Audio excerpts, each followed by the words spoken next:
So since I'm done with Cuck explaining it to me, I thought it might be fun to look at more SJW propaganda comics in a sort of unofficial series, and boy do I have one for you today. It's a fictional story about an 11-year-old transgender radical feminist girl. Yep, you heard that right. Before you delve into this, let's take a look at what this character looks like. She doesn't look like she's 11 years old, that's for sure. This is like Stephanie Walsh the comic. As you'll find out soon, she doesn't talk like an 11-year-old either. This character basically exists to push her being trans in everybody's face, and it's about the ideology the creator of the comic believes in. And guess where I found this piece of toxic waste? That's right, it was recommended on Rooster Tales. Anyway, let's see what the first panel has to say. By the way, every single panel is extremely cringeworthy, so I'm just warning you guys. Trigger warning. Goodbye, you two. See you tomorrow. You're just a whiner. Are you gonna cry? What are you gonna do now? Call your mom? Faggot. Sandro. Huh, is there a problem here? Ooh, getting rescued by a girl. You bet that I'm rescuing, and I'm doing it because I refuse to let him be the victim of your stupid virility contest that makes any ounce of femininity a pretext for violence.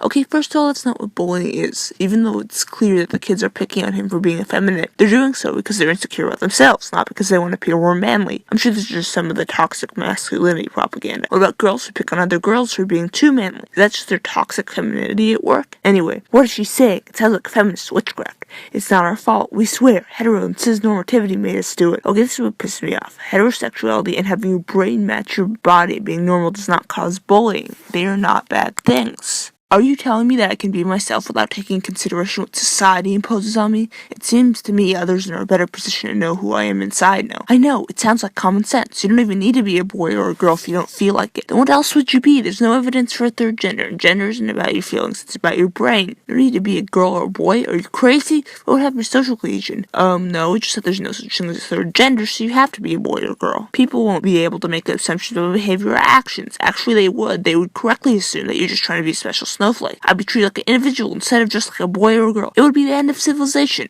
Okay? I already thought about my preferred name. Wait, you just said civilization was gonna end and now you're changing your name because you're third gender now? Why? Just because you're a feminine boy? Gender roles do not equal gender. Sandra at symbol. What you say? What you say? What you say? What? Is that a SJW with grammarism like Latinx or Q asterisk EER or something? Do these people understand the rules of basic English? What on earth is Sandra at symbol even supposed to mean? Okay, this is one of the worst ones, if there could even be a worse one. Privileges I lost while transitioning. Oh, here we go. 1. Answering teachers' questions. Boys occupy 2/3 of speaking time in the classroom. Okay, citation needed. Also, maybe it's because boys are normally more disruptive and so they often talk in class. 2. Being told I can succeed in math and getting feedback on content. At the end of their elementary school schooling, boys will have an average of about 40 hours more of private math teaching than girls, and girls are more likely to only get feedback on style. Okay, first of all, citation needed. Second of all, this 40 hour statistic doesn't really mean anything. What's the context? Is it math tutoring for boys who struggle with math, or is it extra math classes? Lastly, I've never heard of in my life of a single girl only getting comments on style when it comes to math. In fact, I've never heard of anyone getting feedback in style on math at all, except maybe if their handwriting was so bad it made their work legible. I'm pretty sure the creator of this webcomic just completely made that up. 3. Telling jokes in class without being told that is not appropriate for my gender.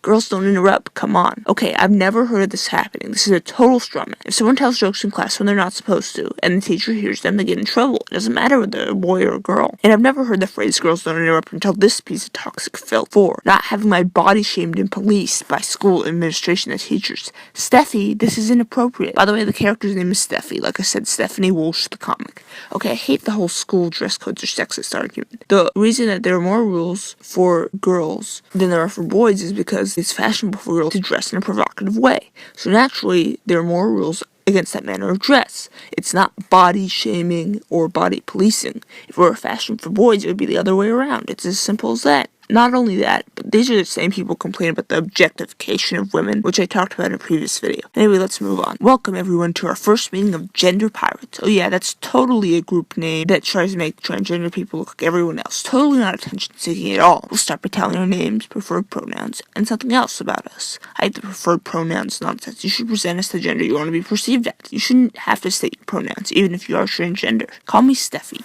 I use the pronouns she and her. I like to draw. Why do all the SJWs say she, her, he, him pronouns instead of male or female pronouns? pronouns. Everyone knows what those pronouns are already. My name is Sandra at symbol. I like the pronouns they and them. Sometimes as superhero/heroine, although somebody please stop this. You can call me Merrick. I use the pronouns he and his. Thanks. Otherwise, I like pranks. For any kind of mischief, I'm your man. Hi, I'm Elena. As for my pronouns, well, I think it's obvious. Oh, and I like dogs. Elena, do you know that you're privileged for not having to tell which your preferred pronouns? No, she just presents as a female, so people are going to refer to her as that. That's not privilege, that's common sense. She's not bad for saying that her pronouns are obvious. In fact, that's the way it should be. But no, they're gonna shame her for her privilege. How predictable. It could be triggering for some of us. Oh, of course it's triggering. Trigger warning, everyone. People fight every day to have their identity respected. Oh, how brave of you, special snowflakes. It's so hard to be cisgender. Yes, it is if SJW try to guilt trip you all the time about it. So when do we fill up the restrooms with glitter? Okay. I thought about action that we could stick those pictures, I mean these pictures, over the restrooms boy and girl symbols. Why would you do that? Wouldn't that be puzzling? Actually, yes it would. That would make them more inclusive. No, it wouldn't. Because they're only boys and girls, so it wouldn't make any difference. For many of us, segregated washrooms aren't safe spaces. This is the kind of stuff that really gets under my skin. Comparing bathrooms being separated so that men and women aren't embarrassed by being in the same bathroom together to systematic racism against black people so they couldn't even go to the same restaurant is sickening. Why does every place have to be a safe space? It's a bathroom. Your SJWs have to be coddled at every step you take. What about you, Merrick? Do you have any suggestions?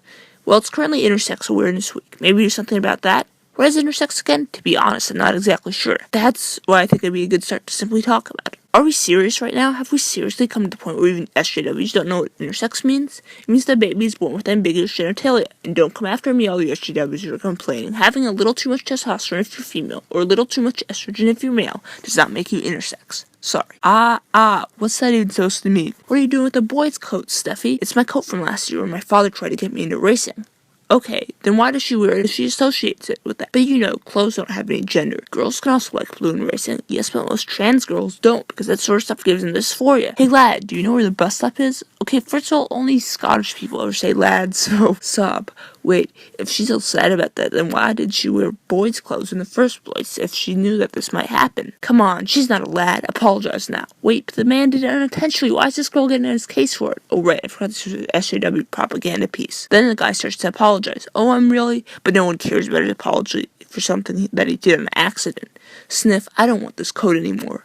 Again, why did she wear it in the first place? Let's trade. When I'm mistaken for a boy, it only makes me laugh, since I've never been invalidated as a girl. Well, good for you, token black friend, because that's exactly what you are in this comic. You're the best. Well, I've got cis privileges, so I better use them right. How is that a privilege? And why are people who aren't trans obligated to use their supposed privileges? So we all just bow down and cater to trans people? Okay, this is particularly confusing if you're ready. Alright, Steffi, enough reading. It's homework time.